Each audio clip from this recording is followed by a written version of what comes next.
The subject of this is grow up, then grow out. I'm kind of excited about this. This was fun putting it together. I was really looking at trying to figure out what are some of the main components of why businesses work and don't work, and why some businesses grow and some businesses flatline or even get worse. And this will definitely reflect individuals. It will also reflect our stores and our culture. It'll also reflect our companies. Think of those three levels. So first of all, I want to talk about the difference between horizontal growth versus vertical growth. We're going to look at horizontal growth as doing more. It's your capacity. It's the amount of stuff you can do. Like if you're a juggler, it's how many knives you can juggle. Horizontal growth would be being able to do more. Like in our business, it's knowledge requirements, or increased responsibilities, or systems and process management, being able to do more with that. So on an individual level, it could be like, do you want to make more money? Do you want to take on more responsibility? Do you want to just increase your load? And then if we look at vertical growth, vertical growth is more of a competency or who you are. This deals more with quality over quantity, becoming better at what you do. So vertical growth represents, on an individual level, purpose and value, or responsibility and awareness, or the ability to be committed and disciplined, or humble and accountable, or maybe serving and caring, or influential, or your leadership ability. So there's a cycle here, and we call this the organizational growth cycle. This is one of the simplest and one of the clearest ways to look at why businesses perform the way they perform. If we look at the three principles, or these three ideas, the first is the idea of personal growth. Personal growth for every person on the team. If we were to make that a target in our company, to encourage personal growth for every person on the team, and if we were to focus on personal growth for every person, that really is the baseline level that kicks everything off. Everything kind of stems from there. Let's move down to the second one here. So the second idea is that everyone contributes towards a great culture.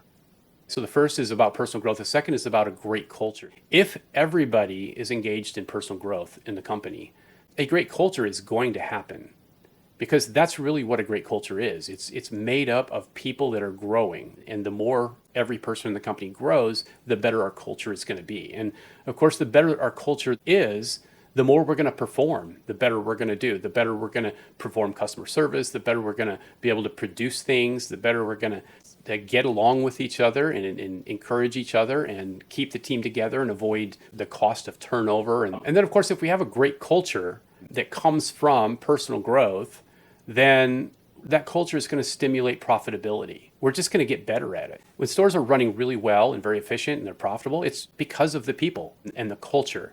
Culture stimulates profitability. And then, of course, profitability promotes further growth. So you can see the lines here, how it works. So personal growth. So it really is a cycle. And as the company profits better and becomes stronger, puts more emphasis on even better personal growth, then people can grow even more. Our culture gets even better. Of course, the negative can play out as well. If we're not growing, if we're just kind of on cruise control, if we have this fixed mindset and the majority of people in our company really aren't growing, we're just kind of coming to work and working a job, well, then our culture is going to catch up to that as well. We're going to have a lethargic culture. The culture isn't going to be really fixated on getting any type of good results. And then the profitability is going to struggle because of that. And then, of course, when profitability struggles, it makes it that much more difficult to focus on helping people, the personal growth. So you can see it's a negative thing too. So at some point, if we've got a negative cycle going, we've got to break that cycle somehow. We've got to get back to that personal growth.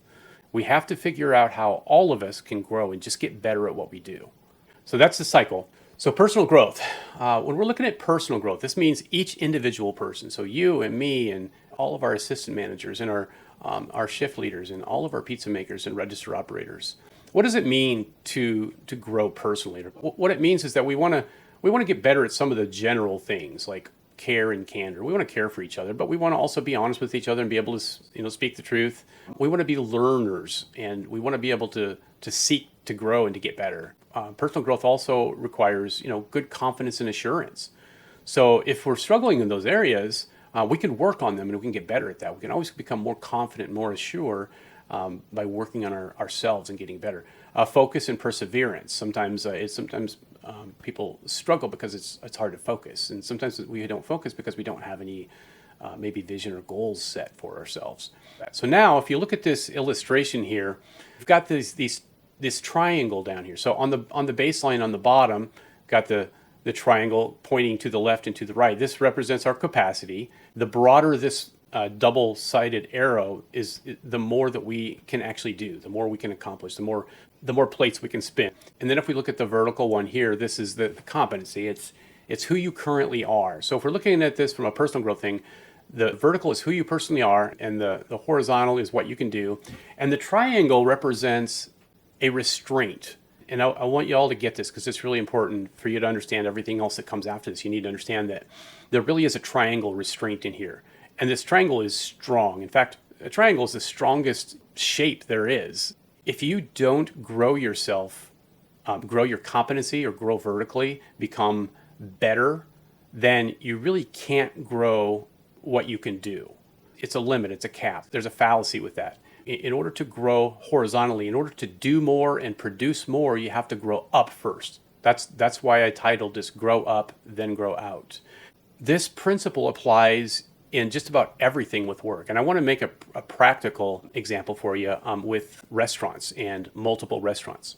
If we currently have 7 stores, if we're going to get to 21 stores, we can't just go buy 14 more stores and just grow out horizontally until we first grow vertically. Because there's a lot of questions that's going to come up. If we just buy 14 more stores, well, who's going to run them? And who's going to oversee those people that are running them? And because there might be difficulties running 21 stores using a 7-store model. And this happens a lot in the business world where companies will expand horizontally more quickly than they should. They'll expand horizontally, but their vertical growth doesn't grow enough to keep up. There might not be enough structure in middle management. You don't have enough supervision. You extend yourself financially, so you don't have enough capital. On a personal finance level too, it's the same kind of thing. When you grow vertically, you get better at managing your money. You get better at making more money. And when you get better at managing your money and prioritizing and just becoming better at growing your margin, what you save, or the difference between how much you make in your paycheck, if there's a big margin there, then this is going to grow. Your vertical is going to grow. If you're spending more money than you're making, well, this vertical is going to shrink. And so as it shrinks, that means your capacity goes down. But if it grows, you can gather more money or you can stay ahead financially. Well, then the horizontal will grow and then you can afford more. Well, these lines right here, these dotted lines, this represents where we're at right now. This blue vertical line, this is just where we're currently at with our competency. And then down below, this capacity, these blue lines is kind of where we're at here. So if we just stay the way we are forever, these lines won't move much and the arrows won't move much. Now let's open this up for some potential. These green arrows, they represent potential. Okay, so this is where we're at. Our current level is here. How do we grow this? How do we become more? How do we become stronger? How do we become better at what we do? And then also down here, the green is really asking the question of how can we accomplish more? How can we do more? Now, it's interesting. Everybody that I've ever asked that I can remember, how'd you like to make a lot more money than you make now? Everybody would raise their hand and say, yeah, I'd like to do that. And that's making more money would be horizontal. Okay, that would be horizontal. That would be increasing your return on investment. So making more money. A lot of people are fine with making more money without growing themselves first. Okay, and so what happens is when we focus on making more money versus growing ourselves, we may end up making a little bit more money because we fooled somebody into paying us more than what we're worth, or we've just taken steps to prioritize, money over compromising on other areas, that type of thing. If that's what you focus on, you can do that, but we're going to look at a potential problem with that. Let's look at this. For personal growth, I want to look at a fixed model. I'm going to keep doing and I'm going to keep being. So this would be if we do not focus on increasing our vertical or increasing who we are, and if we don't focus on increasing what we do or what our load is, then really we can expect that our current competency will equal our current capacity. And so we're really going to stay the same. So the whole model is set up to kind of coast and continue doing what you've been doing. It requires on just staying who you are. Now, let's say we do want to grow our income. We want to take on more responsibility. Maybe in your job, somebody says, well, how'd you like to, make some more money, I can give you some more responsibility. And so you go, okay, I'll just take on some more responsibility and I'll do more. And so you take on a second job, or you do whatever it is. So you're really focused on your capacity. So you grow your capacity to a greater level. You do something that requires more of you. If we don't grow our vertical, if we don't grow our competency, then we're going to struggle with this. If we don't grow vertically first, but we grow horizontally, we're just going to be overloaded and not competent enough to do the job, because you can't take on more until you become more. This model is called the get more model. It's do before become. So you do more and hopefully you'll become something, push it to the limit, and hopefully you'll grow into your problem. But this is a tough way to think, really. But what if we were to grow vertically first? This is the become more model, and it's become before do. So we're not focusing on doing more. We're focusing on becoming more first. When we move beyond what our current level is, we grow ourselves, then we see that our potential, which is this bigger triangle, can expand in giving you more potential. And then, of course, when we grow ourselves vertically, then we give ourselves room to grow horizontally. Competency growth equals capacity opportunity. Capacity opportunity. Now, notice this doesn't say competency growth equals capacity growth. Just because you grow your competency doesn't mean that your capacity grows. You actually have to move and take that step as well.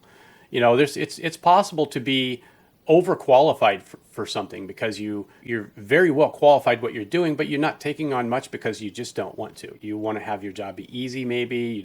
You're not looking for a challenge. You're not really looking to expand what you do or what you get or what you have. You just may be looking for simplicity. If you're looking for opportunity, growing yourself vertically and getting better at who you are is the best way to create opportunity for yourself, create some capacity for you to grow into. This is the become more model. This is what happens when you focus on growing who you are, followed by growing what you can do. And it has to be in that order. When you grow yourself vertically, you get better, then you can expand. And when you expand, you'll see that this whole arrow got bigger and better. You grew your vertical, who you are, and you grew your horizontal of what you can do. And now you're just bigger and better. You make more money, you serve more customers, you lead more people more effectively. You're capable of doing more than you were. Competency growth equals capacity growth. This is the basic idea behind personal growth. And then if we look at cultural growth, it's really going to be the same type of thing. It's the same competency and the attributes for capacity. It's going to be very similar, whether it's an individual or a culture. Cultural growth, this is all about mutual edification between the parties. Is there a win-win between the management and the crew? Clarity and understanding. Is there clarity and understanding on all sides with the culture? Is that a common value that the culture has? On affirmation and follow-up, is that a common value amongst the crew? Do they have times of being affirmed that helps to motivate them? And is there enough follow-up to help redirect? And then empowerment and opportunity. A culture of growth should always provide empowerment and opportunity for all parties. In company growth, we all have the potential to increase the success of our company. Company growth would be like leadership and management, it'd be systems and processes in place, it'd be profit and opportunity, and then expansion and reinvesting in the company. This kind of represents the company growth. Same type of thing. We've got to grow up and grow out in order to really improve our company a lot. If you look at cause and effect, there's 3 lines here. This blue line here represents our current level of competency. And if you set a goal or you have a vision that you want to become better, in 3 years you want to be much better than you are now at what you're doing, and maybe you've got those things, those attributes that you want to improve on, you've got those written down in goals. They're significantly greater than you're at now. I mean, you got to be kind of aggressive with this, significantly greater than they are now, and you've got that goal in place. Then you got to figure out how to get there. And one threshold along the way is that responsibility growth line. And here's what that means. Wherever you're at now, you're at a certain level of responsibility that you can handle. And wherever you want to get to down the road 3 years later, that responsibility is going to have to grow. If you want to be in charge of more stores, you have to become more responsible first. Then you have to become responsible enough to be able to do that. And so there's a line you got to get over that qualifies you to be able to do it. So then as you do that, you become more responsible, you keep moving towards your personal growth. And as you do that, then the lines will grow horizontal as well. your responsibility line as far as what you're able to handle widens as well. You can see how this all works together, this vertical and horizontal, and it really is cause and effect. If you want the effect to be a lot more responsibility and a lot more money, then the cause needs to be get better. Okay, the cause always needs to get better. There's no way you can have the cause be expand what you do and then you'll just get better at it, because you don't. If you expand what you do and you're overworked and you're overloaded, you don't get better, you get discouraged and you get worse. So think about that. Every time we expand horizontally and we're taking on more of a job than what we're capable of, we're going to be frustrated and we're going to perform under the line, and we're just not going to get better. We're going to get worse. If your happiness and your joy and your excitement about the business is depreciating and getting worse, you have to ask yourself why. Is it because you've taken on more, or is it because you focus less on personal growth and you're just kind of giving up on personal growth and you're just floating? If you want to keep yourself and your culture and your company growing, we all need to work together to focus on improving ourselves.